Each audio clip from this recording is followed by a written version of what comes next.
ರಾಜ್ಯ ಬಜೆಟ್ ಮಂಡನೆಗೆ ಕ್ಷಣಗಣನೆ ಆರಂಭವಾಗಿದೆ. ಸಿಎಂ ಸಿದ್ದರಾಮಯ್ಯ ದಾಖಲೆಯ ಬಜೆಟ್ನ ಮಂಡನೆ ಮಾಡ್ತಿದ್ದಾರೆ. 2026-27ನೇ ಸಾಲಿನ ಆಯವ್ಯಯ ಮಂಡನೆಯಾಗ್ತಾ ಇದೆ. ಬೆಳಗ್ಗೆ 9:45 ಸಂಪುಟದಲ್ಲಿ ಔಪಚಾರಿಕವಾಗಿ ಅನುಮೋದನೆಯನ್ನ ಪಡೆಯುತ್ತಾರೆ ಸಿದ್ದರಾಮಯ್ಯ. ಆ ಅನುಮೋದನೆಯ ಬಳಿಕ 10:15 ಬಜೆಟ್ ಭಾಷಣ ಆರಂಭವಾಗುತ್ತೆ.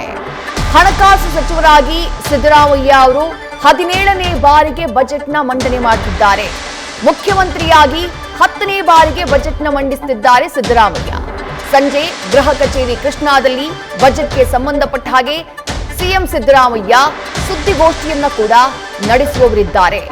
ಸವಾಲುಗಳು ಸಾಕಷ್ಟಿದ್ದಾವೆ. ಸೀಮಿತ ಸಂಪನ್ಮೂಲಗಳ ಜೊತೆಗೆ ಬಜೆಟ್ ಗಾತ್ರ ವರ್ಷದಿಂದ ವರ್ಷಕ್ಕೆ ಹೆಚ್ಚಾಗ್ತಾ ಇರೋದು.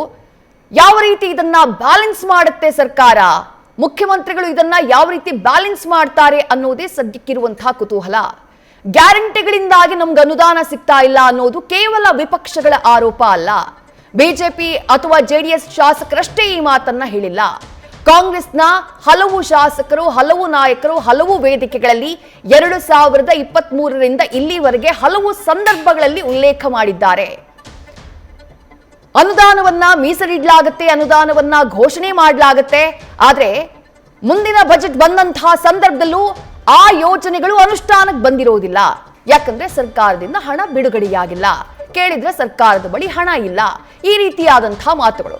ಇಂತಹ ಸವಾಲುಗಳ ಮಧ್ಯೆ ಸಿಎಂ ಸಿದ್ದರಾಮಯ್ಯ ದಾಖಲೆಯ ಬಜೆಟ್ನ ಮಂಡನೆ ಮಾಡ್ತಿದ್ದಾರೆ.